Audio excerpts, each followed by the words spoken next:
Hello friends, welcome to my YouTube channel. So guys, आज के इस वीडियो में हम लोग देखने वाले हैं जो आपका यूपी पुलिस कांस्टेबल का एग्ज़ाम होने वाला है 8, 9 और 10 जून को। तो आज की इस क्लास में हम लोग यूपी पुलिस कांस्टेबल परीक्षा के लिए जनरल हिंदी के टॉप मोस्ट इम्पॉर्टेंट क्वेश्चंस को यहाँ पर डिस्कस करने वाले हैं। तो वीडियो काफ़ी इम्पॉर्टेंट है आप लोगों के लिए, तो इस वीडियो को पूरा ज़रूर देखिए। वीडियो अच्छा लगे तो प्लीज़ वीडियो को लाइक और शेयर ज़रूर करें। अगर आप चैनल पर नए हैं और आप लोगों ने अभी तक इस चैनल को सब्सक्राइब नहीं किया है तो प्लीज़ चैनल को ज़रूर सब्सक्राइब करें और नोटिफिकेशन बेल ऑन करना ना भूलें। तो चलिए वीडियो को स्टार्ट करते हैं। खुद से प्रयास कीजिएगा इन सभी क्वेश्चंस के आंसर देने का 2 से 3 सेकंड के बाद मैं आंसर क्लियर कर दूंगा। आज के इस सेशन में पहला क्वेश्चन, कौन सही सुमेलित है? अनुरक्ति, विरक्ति, असमय, कुसमय, अवसर, सुअवसर, दीर्घायु, चिरायु। आपको ये बताना है कि इन सभी 4 ऑप्शंस में कौन सा विलोम शब्द है जो कि पूर्णतया सुमेलित है। अनुरक्ति का विलोम शब्द क्या होता है? तो अनुरक्ति का विलोम शब्द होता है विरक्ति। तो ऑप्शन नंबर ए जो है इस क्वेश्चन का करेक्ट आंसर हो जाएगा। दूसरा क्वेश्चन देखेगा, निम्न में से कौन एक शब्दा अलंकार नहीं है? अनुप्रास, श्लेष, यमक या उपमा। कौन सा एक शब्दा अलंकार नहीं है? देखिए, उपमा जो है ना ये शब्दा अलंकार नहीं है, तो ऑप्शन नंबर डी करेक्ट हो जाएगा। उपमा अलंकार को सरल शब्दों में समझ लीजिए, समान धर्म विशेषता के आधार पर जब किसी एक वस्तु या व्यक्ति की तुलना किसी अन्य प्रसिद्ध व्यक्ति से की जाती है तो वहाँ पर उपमा अलंकार होता है। सरल शब्दों में कहें, तुलना की जाए, किसी वस्तु की या व्यक्ति की तुलना किसी और से की जाए तो वहाँ पर आपका उपमा अलंकार होता है। ये आपको ध्यान में रखना है। अगला क्वेश्चन देखिएगा सभी बच्चे, निम्न में से कौन सा अर्था अलंकार नहीं है? उपमा, उत्प्रेक्षा, वक्रोक्ति या रूपक। देखिए, वक्रोक्ति जो है ना ये अर्था अलंकार नहीं है, तो ऑप्शन नंबर सी करेक्ट हो जाएगा। सो गाइस 54 क्वेश्चन देखेगा, निम्न में से कौन एक भिन्न है? यमक, श्लेष, वक्रोक्ति या दृष्टांत। देखिए, दृष्टांत जो है ना ये देखिए पूर्ण रूप से ये भिन्न है, तो राइट आंसर की अगर मैं बात करूं तो ऑप्शन नंबर डी करेक्ट हो जाए। देखिए, मैं आपको बता देना चाहता हूं कि दृष्टांत जो है ना ये मिसाल या दृष्टांत के अंतर्गत आ जाता है। मिसाल कह सकते हैं आप लोग फिलहाल। चलिए बढ़ते हैं नेक्स्ट क्वेश्चंस की ओर प्यारे बच्चों। अगला क्वेश्चन देखेगा, निम्न में कौन सा मात्रिक छंद का उदाहरण है? कवित, वैरवे, सवैया या मालिनी। देखिए, वैरवे जो है ना ये मात्रिक छंद का उदाहरण है, तो ऑप्शन नंबर बी करेक्ट हो जाएगा। अब देखिए, सबसे पहले आपको एक बात ध्यान में रखना है, अगर आपसे पूछा जाए कि जो वैरवे है ये किस प्रकार का छंद है, तो ये एक अर्ध सम्मात्रिक छंद है जिसमें 4 चरण होते हैं। पहले और तीसरे चरण में 12-12 मात्राएं तथा दूसरे और चौथे चरण में 7-7 मात्राएं होती हैं। ये आपको ध्यान में रखना है। चलिए बढ़ते हैं नेक्स्ट क्वेश्चंस की ओर। अगला क्वेश्चन है गाइस कि निम्न में कौन सा वाणिक छंद है? कुंडलियां, उलाला, मंदाक्रांता या गीतिका। निम्न में से कौन सा वाणिक छंद है? देखिए गाइस, मंदाक्रांता जो है ना ये एक वाणिक छंद है, तो ऑप्शन नंबर सी जो है इस क्वेश्चन का करेक्ट आंसर हो जाएगा। प्यारे बच्चों, नेक्स्ट क्वेश्चन देखेगा, शांत रस का स्थायी भाव क्या होगा? शोक, वत्सलता, निर्वेद या विस्मय। आपसे क्या पूछा जा रहा है कि शांत रस का स्थायी भाव क्या होगा? भाई आपको ध्यान रखना है कि शांत रस का स्थायी भाव होता है निर्वेद, तो ऑप्शन नंबर सी जो है इस क्वेश्चन का करेक्ट आंसर हो जाएगा। अब देखिए, यहां पर अगर आपसे पूछा जाए कि शोक का स्थायी भाव क्या होता है, तो शोक का स्थायी भाव होता है करुण। वत्सलता का स्थायी भाव क्या होता है? तो वत्सल होता है, ये भी आपको ध्यान में रखना है। विस्मय का स्थायी भाव क्या होता है? तो विस्मय का स्थायी भाव होता है अद्भुत रस। तो ये सारे फैक्ट आपको ध्यान में रखने हैं। अगला क्वेश्चन देखेगा सभी बच्चे, अनुराग किस रस का स्थायी भाव है? शांत रस, वात्सल्य रस, वीर रस या रौद्र रस। तो अनुराग जो है ना ये वात्सल रस का स्थायी भाव है, तो सही आंसर जाएगा ऑप्शन नंबर बी के साथ में। अगर आपसे पूछा जाए कि शांत रस का स्थायी भाव क्या होता है, तो शांत रस का स्थायी भाव होता है निर्वेद। वीर रस का स्थायी भाव क्या होता है? उत्साह। रौद्र रस का स्थायी भाव क्या होता है? क्रोध। तो ये आपको ध्यान में रखना है। अगला क्वेश्चन देखेगा, शंकर का सही संधि विच्छेद क्या होगा? Very very most important question, 5 star लगा लीजिए। शंकर का सही संधि विच्छेद होता है शम धन कर। देखिए, अगर आप लोगों को क्लास अच्छी लगे तो प्लीज़ क्लास को लाइक और शेयर ज़रूर करें आप लोग। शंकर का सही संधि विच्छेद क्या होता है? शम धन कर। और अगर आपसे ये पूछा जाए कि शंकर में प्रयुक्त संधि कौन सी होगी, तो शंकर में प्रयुक्त संधि हो जाएगी व्यंजन संधि। कैसे होगी वो भी जान लीजिए। देखिए, माँ में हलंत लगा है, जहां पर हलंत लगा होता है वहां पर व्यंजन संधि हो जाती है। ये आपको ध्यान में रखना है। सो गाइस, अगला क्वेश्चन आपकी स्क्रीन पर, व्यर्थ का सही संधि विच्छेद क्या होगा? Very very most important question, 5 star लगा लीजिए। तो व्यर्थ का सही संधि विच्छेद होता है वी धन अर्थ। सही आंसर जाएगा ऑप्शन नंबर सी के साथ में, ठीक है। और अगर आप लोगों से ये पूछा जाए कि व्यर्थ में प्रयुक्त संधि कौन सी होगी, देखिए, इसको मान लिया जाएगा छोटी ई, इसको मान लिया जाएगा आ, छोटी ई प्लस आ मिलकर क्या बना? या बना। और नियम के अनुसार या किस में आता है? या जो है ना, ये यण संधि में आता है। तो अगर आपसे पूछा जाए कि व्यर्थ में प्रयुक्त संधि कौन सी होगी, तो यण संधि हो जाएगी। तो ये भी आपको ध्यान में रखना है। 61 क्वेश्चन देखेगा, निम्नलिखित में से एक वाक्य में क्रिया वचन करने के अर्थ में प्रयुक्त हुई है, यह वाक्य है। क्रिया वचन करने के अर्थ में प्रयुक्त हुई है, यह वाक्य कौन सा है? यह वाक्य वह आम खाता है। ये क्रिया वचन करने के अर्थ में प्रयुक्त हुई, तो ऑप्शन नंबर डी करेक्ट हो जाएगा। सो गाइस, अगला क्वेश्चन देखेगा, तू डाल डाल मैं पात पात का अर्थ क्या होता है? खतरा उठाना, आगे आगे दौड़ना, पेड़ पर चढ़कर खेलना, चालाकी का जवाब चालाकी से देना।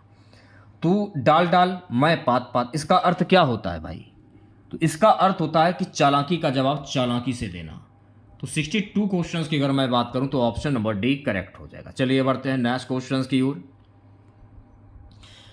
अकाल पीड़ित में समास है कर्मधार समास, द्वंद्व समास, तत्पुरुष समास या बहुप्रिय समास। सबसे पहले आपको करना क्या है?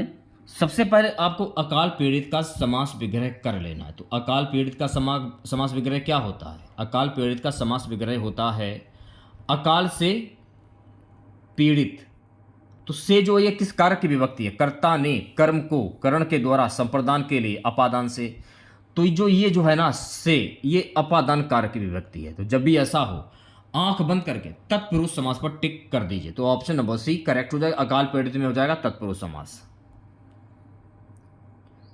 अगला क्वेश्चन है गाइस कि अन्वेषण का शुद्ध संधि विच्छेद क्या होगा? देखिए, क्लास को लाइक कीजिए और हमें ज़्यादा से ज़्यादा सपोर्ट कीजिए आप लोग, क्योंकि आप लोगों के सपोर्ट की बहुत ही ज़्यादा हमें ज़रूरत है। आप लोगों को पता है कि यूपी पुलिस कांस्टेबल का जो एग्ज़ाम है आप लोगों का 8, 9 और 10 जून को आयोजित किया जाना है। और आप लोगों के पास 2 महीने से भी कम का समय बचा हुआ है। लगभग 12 से 13 घंटे पढ़ाई पर दीजिए, तभी आप लोग सिलेक्शन ले पाओगे, ठीक है। क्योंकि जो ये समय चल रहा है ये आप लोगों के लिए सोने के समान है। अन्वेषण का शुद्ध संधि विच्छेद क्या होगा भाई? तो अन्वेषण का शुद्ध संधि विच्छेद होता है मेरे प्यारे बच्चों अनुधन एषण। तो राइट आंसर जाएगा ऑप्शन नंबर डी के साथ में। और अगर आप लोगों से ये पूछा जाए कि अन्वेषण में प्रयुक्त संधि कौन सी होगी, अब देखिए, इसको तो मान लिया जाएगा छोटा ऊ, इसको मान लिया जाएगा ए, छोटा ऊ प्लस ए मिलकर क्या बना? वा बना, या वारला। तो वा नियम के अनुसार किस में आता है? जैसे कि या हो गया, वा हो गया, रा हो गया, ला हो गया, ये सभी शब्द जो है ये यण संधि के उदाहरण होते हैं। तो अन्वेषण में प्रयुक्त संधि कौन सी होगी? यण संधि हो जाएगी। ये आपको ध्यान में रखना है। अगला क्वेश्चन है, निम्नलिखित शब्दों में योग ऋण शब्द कौन सा है? यहां पर देखिए, आपको योग ऋण शब्द की पहचान करनी है। किसमें योग ऋण शब्द है? चक्रपाणी, जहां पर भगवान के नाम आ जाए वहां पर योग ऋण शब्द होता है। सरल शब्दों मैंने आप लोगों को बता दिया, जहां पर भगवान के नाम आ जाए वहां पर योग ऋण शब्द होता है। ये मेरी बनाई हुई ट्रिक है जो मैं आपको बता रहा हूं, ये आपको कोई नहीं बताएगा। चक्रपाणी, चक्र पाणी में है जिनके, यानी कि विष्णु। नीलकंठ में कौन सा योग ऋण होगा? नीलकंठ में भी योग ऋण हो जाएगा, ये भी आपको ध्यान रखना है। लंबोदर में भी योग ऋण हो जाएगा। तो कहने का मतलब कि जहां पर भगवान के नाम आ जाए वहां पर आपका योग ऋण होगा, ठीक है। और अगर हम सरल शब्दों में अगर अगर कहें तो वे यौगिक शब्द जो किन्हीं दो शब्दों के योग से बनते हैं लेकिन अपने सामान्य अर्थ को छोड़कर किसी तीसरे विशेष अर्थ का बोध कराते हैं, उन्हें हम योगरूढ़ शब्द कहते हैं। चलिए बढ़ते हैं नेक्स्ट क्वेश्चंस की ओर। गोधूम का तद्भव शब्द क्या होगा, ये आपको बताना है। तो भाई गोधूम का तद्भव शब्द क्या होगा, सोच समझ कर आंसर दीजिएगा आप लोग। ऐसे शब्द जो हिंदी भाषा से उत्पन्न हुए हों वो तद्भव शब्द कहलाते हैं। तो भाई गोधूम का तद्भव शब्द क्या होगा, गोधूम को जब हिंदी में कन्वर्ट करोगे तो इसका तद्भव शब्द क्या बनेगा, गेहूं बनेगा। तो राइट आंसर जाएगा ऑप्शन नंबर ए के साथ में। चलिए बढ़ते हैं नेक्स्ट क्वेश्चन की ओर। प्यारे बच्चों अगला क्वेश्चन दिखेगा, तत्लीन शब्द में सही उपसर्ग का विच्छेद क्या होगा। तत्लीन, तो तत्लीन तो क्या क्या कह सकते हो आप लोग, तत् धन लीन। तो तत्लीन में सही उपसर्ग क्या होगा, तत् धन लीन। ऑप्शन नंबर डी जो है इस क्वेश्चन का करेक्ट आंसर हो जाए। कहने का मतलब कि स्टार्टिंग का जो शब्द होता है वो आपका उपसर्ग होता है और लास्ट वाला जो शब्द होता है प्रत्यय। जैसे कि तत् जो है ये आपका उपसर्ग हो जाएगा, लीन जो है आपका प्रत्यय हो जाएगा। ठीक है, ये आपको ध्यान में रखना है। चलिए बढ़ते हैं नेक्स्ट क्वेश्चन की ओर। शिव का कौन सा अर्थ नहीं है, चक्रपाणी जो है ना ये विष्णु का अर्थ है, ये जो है शिव का अर्थ नहीं, क्योंकि महादेव पशुपति शंकर ये शिव के अर्थ है कि चक्रपाणी जो विष्णु से संबंधित है। तो सही आंसर जाएगा ऑप्शन नंबर डी के साथ में। कारक के भेद कितने होते हैं, ये क्वेश्चन मैंने आपको एक बार नहीं हजारों बार बताया होगा कि कारक के कुल 8 भेद होते हैं। ऑप्शन नंबर डी करेक्ट हो जाएगा। केशव कहीं ना जाए का कहिए पंक्ति के रचनाकार कौन है, आचार्य केशवदास, सूरदास, तुलसीदास या रहीम। तो इस पंक्ति के रचनाकार हैं तुलसीदास। तो सही आंसर आपका जाएगा ऑप्शन नंबर सी के साथ में। सूरदास प्रेमचंद्र के किस उपन्यास का पात्र हैं, वरदान, प्रतिज्ञा, गोदान या रंगभूमि। रंगभूमि, तो ऑप्शन नंबर डी जो है गाइस इस क्वेश्चन का करेक्ट आंसर हो जाएगा। सूरदास के गुरु का क्या नाम था, अगर आपसे ये पूछा जाए, मान लीजिए पूछ लिया जाए, तब क्या करोगे। तो सूरदास के गुरु का नाम था वल्लभाचार्य। सूरदास को अष्टछाप का जहाज भी कहा जाता है, तो ये भी आपको ध्यान में रखना है। अब ये वाला क्वेश्चन देखिएगा, रिक्त स्थान दिए गए हैं 72 से 74, दिए गए प्रत्येक वाक्य में रिक्त स्थान की पूर्ति उसी वाक्य में काले शब्द के उपयोग विलोम द्वारा की जानी है। इसके लिए 4 विकल्प प्रस्तावित, उचित विकल्प का चयन कीजिए। क्या कह रहा है, भारतीय दृष्टि आध्यात्मिक है जबकि पाश्चात्य दृष्टि का आधार डैश है, यानी कि भौतिक आधार भौतिक है। तो 72 क्वेश्चंस की अगर मैं बात करूं ऑप्शन नंबर ए करेक्ट हो जाएगा। सो गाइस नेक्स्ट क्वेश्चन देखिएगा, स्वच्छ जल के अभाव में हमें डैश जल पीकर ही प्यास बुझानी पड़ी। स्वच्छ जल के अभाव में हमें क्या, दूषित जल पीकर हमें प्यास बुझानी पड़ी। तो ऑप्शन नंबर ए जो है इस क्वेश्चन का करेक्ट आंसर होगा। स्वच्छ का उल्टा जब करोगे तो स्वच्छ का विलोम शब्द क्या बनेगा, दूषित बने होगा। 15 अगस्त 1947 को भारत ने परतंत्रता की जंजीरें तोड़कर प्राप्त की, क्या प्राप्त की, तो परतंत्रता का विलोम शब्द क्या बनेगा, स्वतंत्रता, स्वतंत्रता प्राप्ति। तो ऑप्शन नंबर ए करेक्ट हो जाएगा। सो गाइस अगला क्वेश्चन देखेगा, यथार्थ किस समास का उदाहरण। एक ट्रिक मैंने आपको बताई थी, वो ट्रिक हमारी थी यथा, अनु, प्रति, बड़ा आ, भर, उद, हर और नी और शी। ये ट्रिक मैंने आप लोगों को बताई थी। मैंने आपको क्या बताया कि स्टार्टिंग का शब्द देखना है, यथा, यथा, अनुपति, यथार्थ। तो यथार्थ में कौन सा समास होगा, अव्ययभाव समास होगा। तो ऑप्शन नंबर सी करेक्ट हो जाएगा। चलिए बढ़ते हैं नेक्स्ट क्वेश्चन की ओर। अगला क्वेश्चन देखिएगा, मुंह तोड़ शब्द में कौन सा समास है, तत्पुरुष समास, कर्मधार समास, अव्ययभाव समास या द्वंद्व समास। सबसे पहले आपको करना क्या है, मुंह तोड़ का समास विग्रह कर लीजिए। तो मुंह तोड़ का समास विग्रह क्या होता है, मुंह को तोड़। तो को जो ये किस कारक की विभक्ति है, कर्ता ने कर्म को। देखिए मैंने आपको अभी बताया था कि कर्म में को भी आता है और का भी आता है। जब भी ऐसा हो आंख बंद करके तत्पुरुष समास पर टिक कर दीजिए। तो मुंह तोड़ में कौन सा समास होगा, तत्पुरुष समास होगा। तो ऑप्शन नंबर ए करेक्ट हो जाएगा। सो गाइस नेक्स्ट क्वेश्चन देखिएगा, पाप पुण्य शब्द में कौन सा समास। देखिए पाप और पुण्य के बीच में आपको एक योजक चिन्ह दिख रहा होगा। तो पाप और पुण्य में कौन सा समास होगा, तो जहां पर योजक चिन्ह होता है तो वहां पर द्वंद्व समास होता है। तो राइट आंसर जाएगा ऑप्शन नंबर डी के साथ। दिगंबर में कौन सा समास है भाई, दिगंबर। तो आपको करना क्या, दिगंबर का समास विग्रह कर लीजिए। दिगंबर का समास विग्रह क्या होता है? दिशा ही है अंबर वस्त्र, जिसका अर्थ था शिव या जैन मुनि। तो मैंने आपको क्या बताया कि जब किसी वाक्य में किसी प्रसिद्ध व्यक्ति या भगवान के नाम आ जाए तो वहां पर कौन सा समास होता है? तो वहां पर बहुप्रिय समास होता है। तो दिगंबर में कौन सा समास होगा? बहुप्रिय समास। तो ऑप्शन नंबर बी करेक्ट हो जाएगा। सो गाइस नेक्स्ट क्वेश्चन देखेगा, निर्देश प्रश्न संख्या 79 से 81 निम्न प्रश्नों में 4 शब्दों के समूह दिए गए हैं। प्रत्येक समूह में एक शब्द की वर्तनी ठीक प्रकार से दी गई है। ठीक वर्तनी वाले शब्द का पता लगाइए। तो व्यवहारिक, व्यवहारिक कैसे लिखा जाता है? व्यवहारिक जो है ना ऐसे लिखा जाता है। तो राइट आंसर की अगर मैं बात करूं ऑप्शन नंबर सी करेक्ट हो जाएगा। अगला क्वेश्चन देखिएगा, उज्ज्वल। उज्ज्वल कैसे लिखा जाता है? ये तो चारों ही गलत हैं, क्योंकि उज्ज्वल ऐसे भी नहीं लिखा जाएगा, ऐसे भी नहीं लिखा जाएगा, ऐसे भी नहीं लिखा जाएगा और ऐसे भी नहीं। उज्ज्वल जो है ना लिखने का जो तरीका है ना ये रहा, उज्ज्वल ऐसे लिखा जाता है। उपरोक्त कैसे लिखा जाता है? उपर्युक्त, उपरोक्त, उपयुक्त। बताइए उपयुक्त कैसे लिखा जाता है? तो उपरोक्त जो है ना ऐसे लिखा जाता है। तो ऑप्शन नंबर बी करेक्ट हो जाएगा।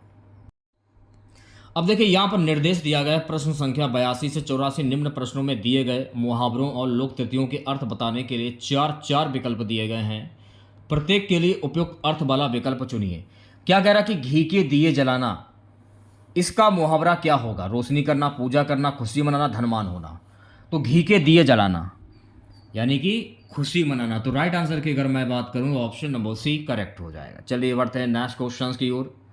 प्यारे बच्चों अगला क्वेश्चन देखिएगा, सिर चढ़ाना।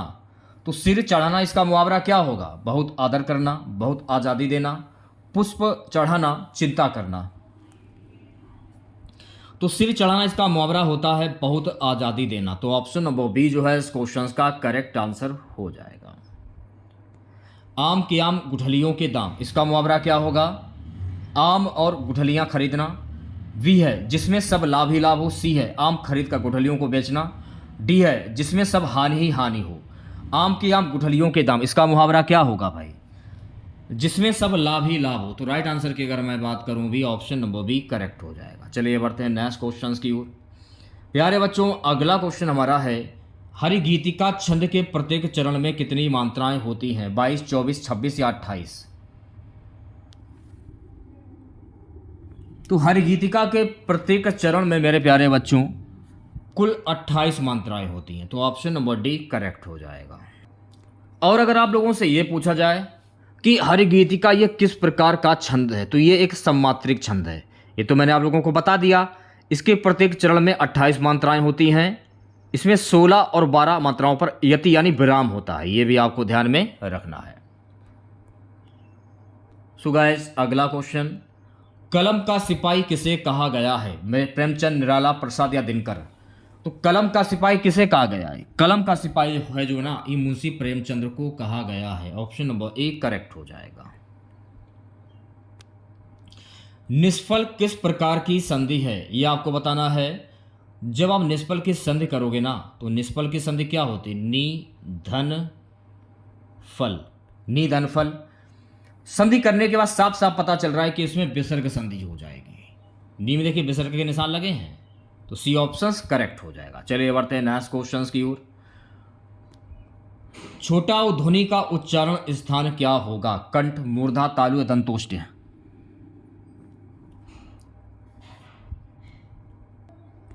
देखिए छोटा ध्वनि का उच्चारण स्थान होगा ओंठ यानी ओष्ठ।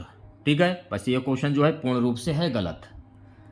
अगला क्वेश्चन देखेगा सभी बच्चे, आकाशदीप किसकी रचना है? प्रेमचंद, जयशंकर प्रसाद, निराला या यशपाल? तो आकाशदीप किसकी रचना है? तो आकाशदीप जो है ना ये जयशंकर प्रसाद की रचना है। तो ऑप्शन नंबर बी करेक्ट हो जाएगा। 90 क्वेश्चन देखेगा, अंधा युग किस प्रकार की रचना है? उपन्यास, काव्य, काव्य नाटक या नाटक? तो अंधा युग किस प्रकार की रचना? तो मेरे प्यारे बच्चों अंधा युग जो है ना ये काव्य नाटक है। तो राइट आंसर की अगर मैं बात करूं ऑप्शन नंबर सी करेक्ट हो जाएगा। अगला क्वेश्चन देखेगा, कोणार्क नाटक के लेखक हैं जयशंकर प्रसाद, जगदीश चंद्र माथुर, लक्ष्मी नारायण मिश्र या मोहन राकेश? तो कोणार्क नाटक के लेखक कौन है? तो मेरे प्यारे बच्चों कोणार्क नाटक के लेखक हैं जगदीश चंद्र माथुर। तो 91 क्वेश्चंस की अगर मैं बात करूं ऑप्शन नंबर बी करेक्ट हो जाएगा। चलिए बढ़ते हैं नेक्स्ट क्वेश्चन की ओर प्यारे बच्चों। अगला क्वेश्चन देखेगा, अनामिका किसका काव्य संग्रह है? निराला, पंत, महादेवी वर्मा या प्रसाद? अनामिका किसका काव्य संग्रह है? तो मेरे प्यारे बच्चों अनामिका जो है ना सूर्यकांत त्रिपाठी निराला का काव्य संग्रह है। तो ऑप्शन नंबर ए करेक्ट हो जाएगा। यदि अ ओ औ के आगे कोई स्वर हो तो इनके स्थान में क्रमशः अ अब आय आओ हो जाता है। तो ये कौन सी स्वर संधि कहलाती है? वृद्धि स्वर संधि, यण स्वर संधि, अयादि स्वर संधि या दीर्घ स्वर संधि? तो ये जो है ना अयादि स्वर संधि कहलाती है। तो ऑप्शन नंबर सी जो है इस क्वेश्चन का करेक्ट आंसर हो जाएगा। प्यारे बच्चों अगला क्वेश्चन देखेगा, प्रश्न संख्या 94 से 96 दिए गए वाक्यों में काले शब्दों के पर्यायवाची समानार्थक शब्द के लिए चार विकल्प दिए गए हैं। उचित विकल्प चुनिए। क्या कह रहा है कि किसान धरती का मात्र व्रत सम्मान करता है। तो धरती का पर्यायवाची शब्द क्या होता है यह आपको बताना है। वसुधा, वसुधा जो है ना ये धरती का पर्यायवाची शब्द होता है। तो ऑप्शन नंबर डी करेक्ट हो जाएगा। नदी जीवन भी देती है और विनाश भी कर सकती है। तो नदी का पर्यायवाची शब्द क्या होता है? सुरसरी, सरिता, देवनदी या सुरभि? सरिता जो है ना ये नदी का पर्यायवाची शब्द होता है। तो ऑप्शन नंबर बी करेक्ट हो जाएगा। चलिए बढ़ते हैं नेक्स्ट क्वेश्चन की ओर। देखिए अगर आप लोगों को क्लास अच्छी लगे तो प्लीज़ क्लास को लाइक और शेयर ज़रूर करें, क्योंकि आपका एक लाइक बहुत मोटिवेट हमें करता है। जब तक आप क्लास को लाइक नहीं करोगे तब तक हम मोटिवेट नहीं होता हूँ, ना मेरी मेहनत सफल होगी। जैसा रिस्पॉन्स आप लोगों का आ रहा है इतना घटिया मैंने कल्पना भी नहीं की थी। इस बार गर्मी में वायु तेज गति से चलती है। तो वायु का विलोम शब्द क्या होता है? अनिल, झंझावात, आंधी या चक्रवात? वायु का विलोम शब्द होता है अनिल। तो 96 क्वेश्चंस की अगर मैं बात करूं ऑप्शन नंबर ए करेक्ट हो जाएगा। निम्न में से कौन सुमेलित नहीं है यह आपको बताना है। देखिए सूची पवित्र, सरसरोवर, स्वर्ण सोना या सर्ग अध्याय? सवर्ण सोना। देखिए सवर्ण नहीं होता है, ये स्वर्ण होता है, यानी स्वर्ण यानी सोना। तो सी ऑप्शन करेक्ट हो जाए, ये सुमेलित नहीं है। अदृश्य शत्रु अर्थ के अनुरूप उपयुक्त मुहावरा है। मीठी छुरी, मुंह में राम बगल में छुरी, पेट में दाढ़ी, आस्तीन का सांप? आस्तीन का सांप। अदृश्य शत्रु क्या होगा? आस्तीन का सांप। तो ऑप्शन नंबर डी करेक्ट हो जाएगा। सो गाइस अगला क्वेश्चन देखेगा, गिराना किस प्रकार की क्रिया है? यौगिक क्रिया, नाम धातु क्रिया, प्रणार्थक क्रिया, संयुक्त क्रिया? तो गिराना किस प्रकार की क्रिया? तो गिराना जो है ना ये एक प्रणार्थक क्रिया है। तो ऑप्शन नंबर सी जो है इस क्वेश्चन का करेक्ट आंसर हो जाएगा। निम्नलिखित में से कौन सा शब्द स्त्रीलिंग नहीं है? सुबह, दोपहर, सांझ या दिन? कौन सा शब्द स्त्रीलिंग नहीं? तो दिन जो है ना ये स्त्रीलिंग शब्द नहीं। तो ऑप्शन नंबर डी करेक्ट हो जाएगा। तो कैसी लगी क्लास आप लोगों को कमेंट बॉक्स में जरूर बताइएगा। अगर आप लोगों को आज की ये क्लास अच्छी लगी हो तो प्लीज़ क्लास को लाइक कीजिएगा और अपने तमाम दोस्तों में इस क्लास को ज़्यादा से ज़्यादा शेयर कीजिएगा। और अगर आप चैनल पर नए हैं और आप लोगों ने अभी तक इस चैनल को सब्सक्राइब नहीं किया है तो प्लीज़ चैनल को जरूर सब्सक्राइब करें और नोटिफिकेशन बेल ऑन करना ना भूलें। मिलते हैं नेक्स्ट वीडियो के साथ। जय हिंद, जय